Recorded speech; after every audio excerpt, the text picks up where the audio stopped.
Hi friends, இன்றைக்கி வீடியோவில் கோதுமை மாவை வச்சு நல்லா டேஸ்டியாக ஜூஸியான ஒரு ஸ்வீட் எப்படி பண்ணலான்றதாங்க பார்க்க போகிறோம். ரொம்ப சிம்பிளான ஸ்வீட்டுங்க. ஒரு 15 மினிட்ஸ்க்குள்ளே பண்ணிடலாம். அவ்வளோ ஜூஸியாக இருக்கும். கண்டிப்பாக ட்ரை பண்ணி பாருங்கள். இப்போ இந்த ஜூஸியான கோதுமை மாவு ஸ்வீட் செய்கிறதுக்கு ஒரு மிக்சிங் பவுல் எடுத்துக்கலாங்க. இதில் 1 கப் அளவுக்கு கோதுமை மாவு எடுத்துக்கலாம். இது கிட்டத்தட்ட ஒரு 200 கிராம் அளவுக்கு இருக்கும். 1/4 லிட்டர் அளவு கப்பில் 1 கப் எடுத்திருக்கேன். இது கூட அரை டீஸ்பூன் அளவுக்கு உப்பு, ஒரு 2 டீஸ்பூன் அளவுக்கு நெய்யோ அல்லது எண்ணெயோ சேர்த்து நல்லா இந்த மாதிரி பிசைஞ்சு விட்டுக்கோங்க. இப்போ இது கூடவே ஒரு அரை கப் அளவுக்கு தண்ணி சேர்த்து பூரி மாவு மாதிரி நம்ம பிசைஞ்சு எடுத்துக்கலாம். உப்பு மட்டும் கொஞ்சம் குறைவாக போட்டுக்கோங்க. ரொம்ப சாஃப்டாக இல்லாமல் கொஞ்சம் கெட்டியாக இருக்க மாதிரி பிசைஞ்சிக்கோங்க.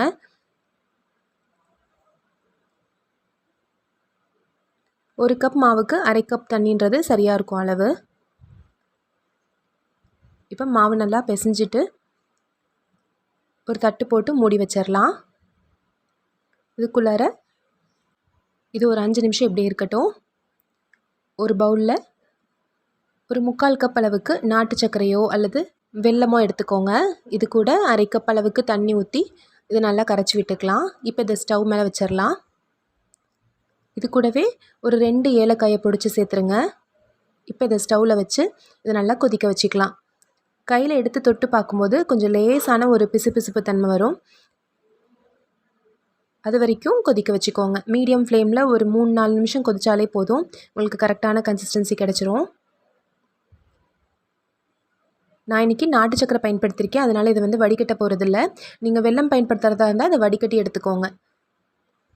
இப்போ சரியாக கரெக்டாக அந்த லேசான ஒரு பிசுபிசுப்பு தன்மை வந்துருச்சு. இப்போ நம்ம ஸ்டவ் ஆஃப் பண்ணிடலாம். இப்போ நம்ம ரெடி பண்ணி வச்சுருக்க இந்த மாவை ஒரு தடவை நல்லா பிசைஞ்சு விட்டுட்டு சின்ன சின்ன உருண்டைகளாக உருட்டி எடுத்துக்கலாம். இப்போ நம்ம எடுத்துருக்க இந்த 1 கப் மாவுக்கு பார்த்திங்கன்னா கிட்டத்தட்ட ஒரு 12 பூரி வர மாதிரி நீங்கள் எடுத்துக்கோங்க. கரெக்டாக இருக்கும். ரொம்ப பெருசாகவும் இல்லாமல் ரொம்ப சின்ன சின்னதாகவும் இல்லாமல் மீடியம் சைஸில் உருட்டி எடுத்துக்கோங்க. பாருங்கள், இந்த சைஸில் நான் உருட்டி எடுத்திருக்கேன். இப்போ லேசாக கோதுமை மாவை தொட்டு கொஞ்சம் மொத்தமாகவே இந்த மாதிரி தேய்ச்சி எடுத்துக்கோங்க. ரொம்ப மெலிசாக இல்லாமல் கொஞ்சம் மொத்தமாகவே தேய்ச்சி எடுத்துக்கலாம். இதே மாதிரி எல்லாத்தையும் தேய்ச்சி எடுத்துடலாம்.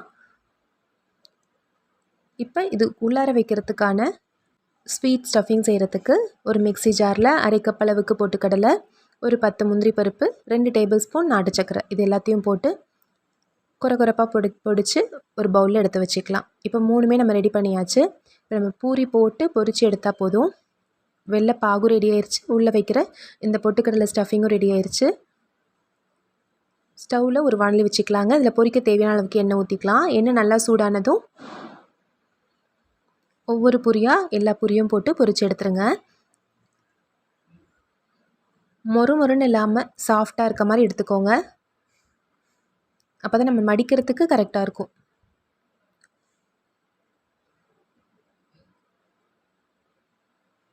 பாருங்கள், நல்லா சூப்பராக புசு புசுன்னு உப்பி வந்திருக்கு. இதே மாதிரி எல்லா பூரியும் போட்டு எடுத்துக்கலாம். இந்த ஸ்வீட் நீங்கள் ஒரு தடவை செஞ்சீங்க அப்படின்னா 2லேருந்து 3 நாள் வரைக்குமே வெளியிலேயே நல்லாயிருக்குங்க. இப்போ எல்லா பூரியும் பொரித்து எடுத்தாச்சு. இப்போ ஒவ்வொரு பூரியாக எடுத்து அந்த வெள்ளைப்பாகில் நல்லா அதை 2 பக்கமும் நல்லா பிரட்டி எடுத்துட்டு ஒரு பிளேட்டில் வச்சுக்கோங்க. இதுக்கு மேலே ஒரு ஸ்பூன் அளவுக்கு அந்த பொட்டுக்கடலை ஸ்வீட் ஸ்டஃபிங் இருக்குது இல்லைங்களா, அதை வச்சு இப்படி அழகாக மடிச்சிருங்க.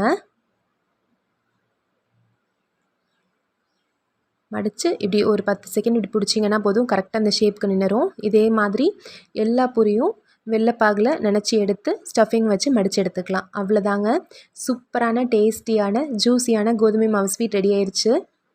நீங்கள் சாதாரணமாக பூரி செய்யும்போது கூட ஒரு 5-6 பூரி எக்ஸ்ட்ராவாக இருந்துச்சுன்னா நீங்கள் இந்த மாதிரி செஞ்சு சாப்பிட்லாம். ரொம்பவே டேஸ்ட்டாக இருக்கும். கண்டிப்பாக குழந்தைங்கலேருந்து பெரியவங்க வரைக்கும் எல்லாருக்குமே ரொம்ப பிடிச்சிருக்கும். ட்ரை பண்ணி பாருங்கள். எவ்வளோ ஜூஸியாக இருக்குது பாருங்கள். நல்லா சாஃப்டாக ஜூஸியாக டேஸ்டியாக இருக்கும்.